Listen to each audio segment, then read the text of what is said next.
네, 영상 하나 또 찍겠습니다. 이번에는요, 노무사 행정사 시험을 독학으로 붙을 수 있느냐? 여기에 대해서 한번 영상을 찍어보겠는데, 추가로 그 독학의 장단점 분석도 같이 좀 해보겠습니다. 그러면은 장면 바꾸겠습니다. 그래서 노무사 행정사 시험 독학 가능한가? 이 주제인데, 영상을 만드는 이유부터 보겠습니다. 그 요즘은 독학 잘 안 하죠. 독학 안 하고 대부분이 학원 다니고 기본적으로 뭐 하시는데, 그래도 독학을 할 수밖에 없는 사람도 있잖아요, 요즘도. 그래서 그런 분들을 위해서 소수겠지만 한번 영상을 만들어 봤다는 거. 그래서 그런 분들에게 독학의 장단점도 좀 알려드리고 싶어서 만들었다는 거 말씀드리고, 그 다음에 독학을 해야 하는 자, 할 수밖에 없는 자 이야기를 좀 하겠는데, 첫째 부류로 가장 흔하게 생각할 수 있는 부류는 뭐죠?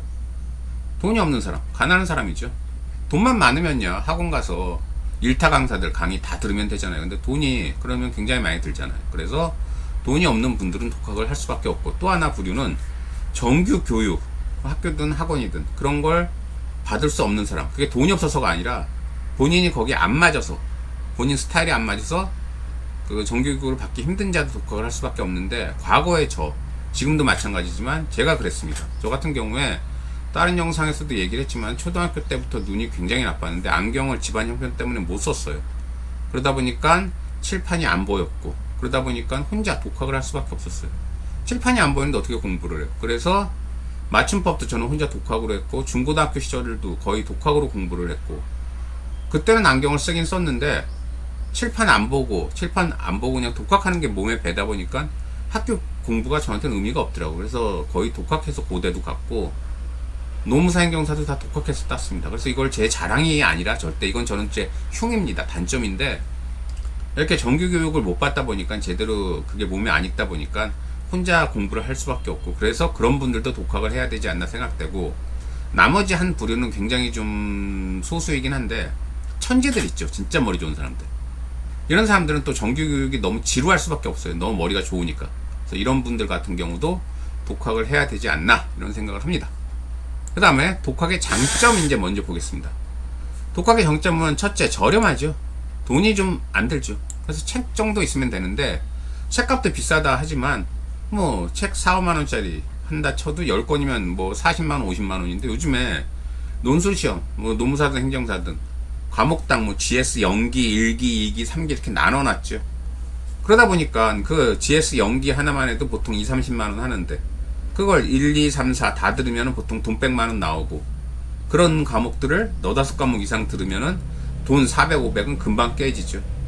그러니까 굉장히 돈이 많이 들고, 그에 비해서 독학은 뭐 답안지 정도 사고 종이 정도 사고 그리고 책 정도 사면 되니까 싸죠. 그 다음에 생존력 강화. 독학을 하다 보면 혼자서 다 결정을 해야 되죠. 공부하는 스타일, 스케줄, 모든 걸 다 학원 가면 학원 선생이 해주는데, 그러다 보니까 어떻게 돼요? 생존력도 강화가 돼서 내가 어떻게 살아남을 것인가, 내가 어떻게 살아갈 것인가, 이거에 대한 연구도 하게 됩니다. 그래서 특히나 독학해서 시험 붙고 이러면 그런 사람들은 시험 붙은 다음에도 굉장히 좀 활발하게 잘 활동한다는 거, 생존력이 강화돼서 그거 말씀드리고, 그 다음에 두루 응용 가능. 학습뿐만 아니라 독학해서 어느 정도 궤도에 오르면은 그 몸에 밴 독립성 이런 것들이 사업에서도 아니면 대인관계에서도 적용을 하기 때문에 두루 응용이 가능합니다. 독학해서 느끼는 것들이 많기 때문에. 그래서 독학은 이런 두루 다른 분야에도 응용 가능하다는 장점이 있고, 그 다음에 독학의 단점 보겠습니다. 첫째, 외골수. 독학을 하다 보면은 외골수가 빠질 수가 있죠. 그래서 다른 사람 생각, 그리고 제대로 된 사람의 교육 이런 걸 못 받고 혼자 책을 보다 보니까 내 생각만 옳다 이런 생각을 하게 되고, 그래서 외골수에 빠집니다.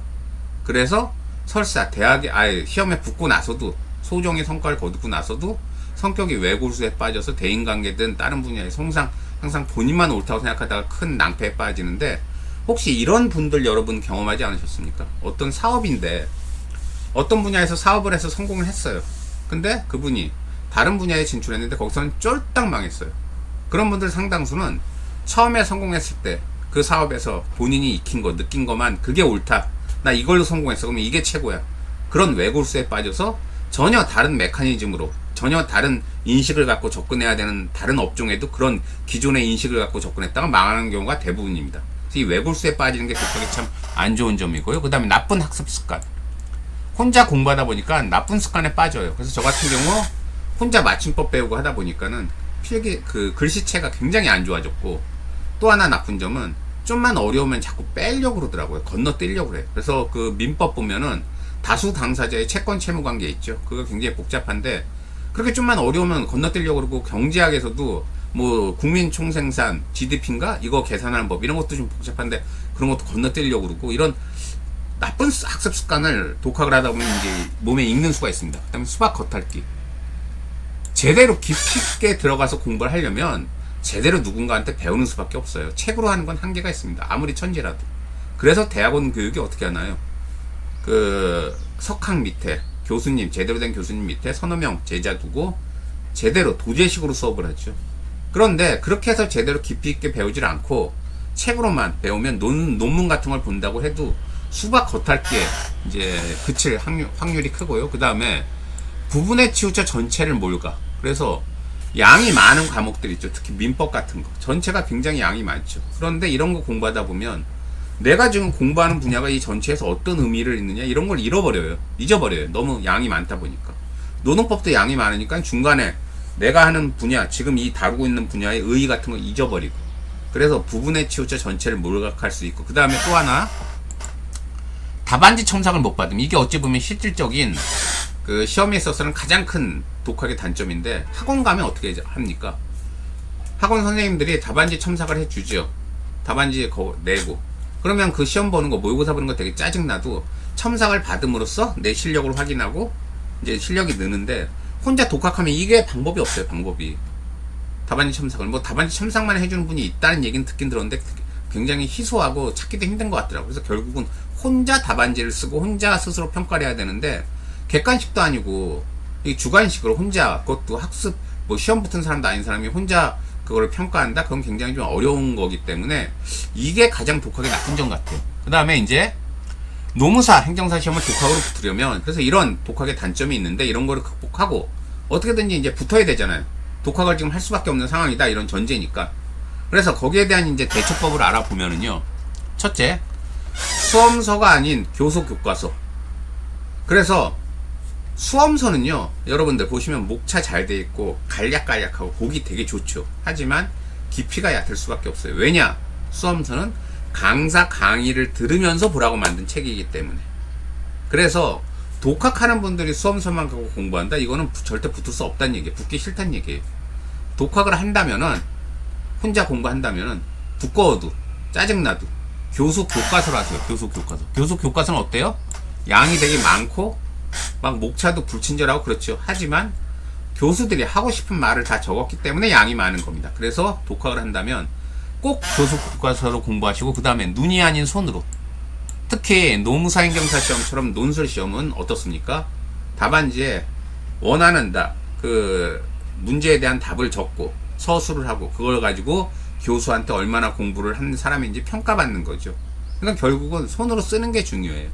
근데 눈으로만 공부하면 안 나와요. 이거 손이랑 눈은 또 별개예요. 그렇기 때문에 지겨워도, 특히 독학하신다면 꼭 많이 쓰세요. 왜냐하면 학원 다닌다면 학원에서 아까 얘기한 대로 모의고사라도 강제로 봐서 손으로 쓰게 해주는데, 독학하면은 그런 과정이 없잖아요. 그러니까 혼자 쓰는 수밖에 없는데, 독학하면서 망하는 사람들이 대부분 눈으로만 공부해서 그래요. 귀찮으니까. 그래서 지겨워도 모의고사 답안지 사다가 직접 그 좋은 답안지 같은 거 인터넷에서 쓰니까 베껴 쓰시기라도 해서 쓰시는 거 연습하시고. 그리고 또 중요한 게, 지겨워도 몸이 아파도 해야 돼요. 저 같은 경우에 그 답안지를 노무사 행정사 이거 시험 독학하면서 한 3,000페이지를 제가 직접 썼어요. 진짜 농담이 아니라 진짜로 서브노트 만들고. 그 과정에서 목 디스크 와가지고 한 10년 고생했는데 어쩔 수 없어요. 그래서 눈이 아닌 손으로 이렇게 쓰면서 공부하시고, 그 다음에 엔간하면 인강은 듣기. 어지간하면 인강 정도는 정말 돈이 없으면은 전체 1기, 2기, 3기, 4기 중에, 연기, 1기, 2기, 3기, 4기 중에 그 전체는 못 들어도 연기 정도라도 들으세요. 연기는 전체는 다 훑어주는 강의니까. 그래서 엔간하면 인강은 들으시고, 그 다음에 영혼까지 바친다는 각오. 다른 사람들은 다 1타 강사 들으면서 제대로 그 강사 강의 들으면은 강사가 키워드 같은 거 알려줍니다. 꼭 답안지에 써야 할. 그럼 그런 거 남들은 다 써요. 근데 나는 혼자 독학하면 그 키워드가 뭔지도 몰라요. 그럼 어떻게 돼요? 결국은 뒤질 수밖에 없어요. 그래서 그걸 압도하려면은 영혼까지 바친다는 각오로 진짜 공부를 하는 수밖에 없습니다. 그래서 저 같은 경우에 그 노무사행정사 공부할 때, 독학할 때 샤워하면서도 목차 구성을 연구했는데 그 정도 각오가 있어야 독학이 그나마 성공한다는 거. 그래서 절대 이거는, 이 강의는 다시 말하지만 제가 잘났다는 게 아니라 독학을 할 수밖에 없는 상황에 빠진 분들 위해 만든 강의이기 때문에 오해 없으셨으면 좋겠고, 꼭 독학을 해서라도 좋은 성과 얻으시길 바랍니다. 녹화 마치겠습니다.